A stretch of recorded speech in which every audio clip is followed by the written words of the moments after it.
Radhe Radhe everyone. आज की video में मैं आपको बहुत ही सरल विधि से गोवर्धन बनाना और उसका पूजन करना बताऊंगी। तो देखिए, गोवर्धन थोड़े खुले स्थान पर बनाए जाते हैं। गांव में तो गोवर्धन पहले घेर में बनाए जाते थे।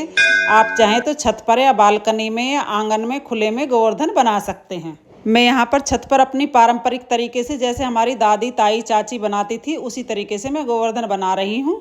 अगर आप अपने आंगन में या बालकनी में गोवर्धन बना रहे हैं तो आप कोई टायल या कोई गत्ता ले सकते हैं, उस पर भी आप गोवर्धन बना सकते हैं। इससे आपकी टाइल वगैरह ख़राब नहीं होंगी। तो गोबर आप गौशाला से ला सकते हैं। अपने पड़ोस में कोई गाय आदि रखते हैं तो उनके यहाँ से भी आप गोबर ला सकते हैं। तो इस तरह के बहुत ही इजी तरीके से मैं गोवर्धन बनाना सिखाऊंगी। सबसे पहले हम 2 गोल गोल आकार के गोवर्धन के सर बना लेंगे। उसके बाद हम गोवर्धन की इस तरह से छाती बना लेंगे।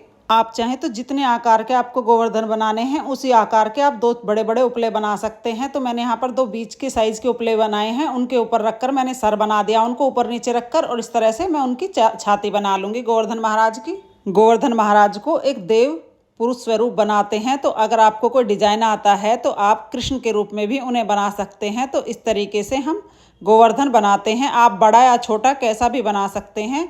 बहुत बड़ा भी बनाया जाता है। कहीं कहीं पर तो आँख नाक बनाकर, मुख बनाकर, खील बतासे से सजावट करते हैं, या सिंपली ऐसे भी पूजन कर सकते हैं। अगर आपके पास थोड़ा समय है तो आप इस तरीके से सिंपल तरीके से गोवर्धन बना सकते हैं। उसके बाद मैं गोवर्धन के हाथ बनाऊंगी। गोवर्धन के हाथ हमेशा ऊपर की तरफ बनाए जाते हैं, क्योंकि गोवर्धन भगवान ने गोवर्धन पर्वत को उठाया था, तो अपने हाथों पर ही उन्होंने पर्वत को उठाया था। तो इसलिए हमेशा उनके हाथ, दोनों हाथ ऊपर की तरफ ही बनाए जाते हैं। इसके बाद हम गोवर्धन महाराज के पैर बना देंगे। तो दोनों पैर नीचे की तरफ बनाए जाते हैं। तो सीधे पैर हमें बनाने होते हैं।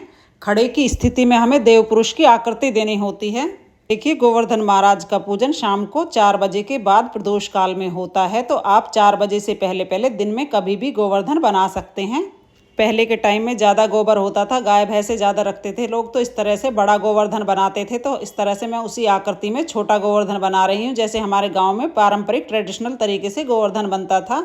उसके बाद मैं 2 बड़े बड़े उपले बनाऊंगी और उनके गोवर्धन महाराज के हम हाथ बना देंगे। हाथों की कहोनियों पर रख देंगे और पैरों के घुटनों पर रख देंगे। तो इस तरह से 2 बड़े बड़े उपले बनाकर हम उनके हाथ और पैरों की घुटने और कोहनियाँ बना देंगे।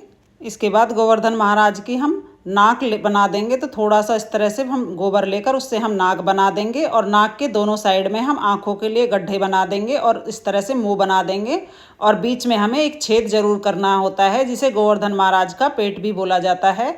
और यहाँ पर हमारे यहाँ दूध डालकर फिर पूजा की जाती है। कच्चा दूध डाला जाता है हमेशा। गोवर्धन महाराज को हमेशा खील बतासे और दूध का भोग लगता है।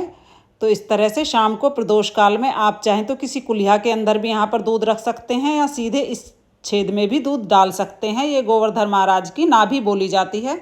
इसके बाद हमें गोवर्धन के चारों तरफ पशु बनाने होते हैं और ग्वाले बनाने होते हैं, बछड़े बनाने होते हैं। इस तरह से हम उनके बगल में ग्वाले और बछड़े और पशु बना कर रख देंगे। आप चाहें तो अलग से गैया और बछड़े भी बना सकते हैं। उसके बाद हम गोवर्धन महाराज को खील बतासों से सजा देंगे, क्योंकि दिवाली का यह त्यौहार खील बतासों का त्यौहार होता है। तो मैंने यहाँ पर गोवर्धन महाराज को खील बतासों का हार पहना दिया है। अगर आपके पास रंगोली के कलर हैं तो आप रंगोली के कलर भी यूज़ कर सकते हैं गोवर्धन महाराज को। अगर रंगोली के कलर नहीं है तो आप हल्दी और आटे से चौक पूर कर गोवर्धन महाराज को सजा सकते हैं। तो यहाँ पर मेरे पास रंगोली के कलर हैं, तो मैं उनसे गोवर्धन महाराज को सजा दूंगी। उनके घुटने पर इस तरह से बाउंड्री बना देंगे। आप आटा और हल्दी बहुत ही शुभ होता है, तो गोवर्धन पूजा में आटे और हल्दी का आप जरूर प्रयोग करें। पहले के ज़माने में हमारी दादी चाची सभी आटा और हल्दी से ही गोवर्धन महाराज को कपड़े और हार और वगैरह गहने पहनाती थी। इस तरह से हम सुंदर सा डेकोरेटेड कर देंगे। बाउंड्री बना सकते हैं, आर्टिफिशियल फूलों से भी आप सजा सकते हैं। इजीली सी 10 मिनट में बनकर गोवर्धन तैयार हो जाएंगे। उसके बाद शाम को प्रदोष काल में हम पूजन करेंगे। 4 बजे के आसपास शाम को प्रदोष काल में पूजन होता है। ग्वाले के पास में एक लकड़ी रख दें, ग्वाले इनको चुनरी उड़ा दें। इस तरीके से यहाँ पर हम खील बतासों का भोग रखते हैं, कुल्हिया के अंदर दूध और भोग चढ़ाते हैं। शाम को प्रदोष काल में पूरे परिवार के सहित हम गोवर्धन महाराज का पूजन करते हैं। आप चाहें तो दूध की मथानी, जिससे दूध बिलोते थे पहले के टाइम में, वो भी रख सकते हैं। दूध के बर्तन भी रख सकते हैं।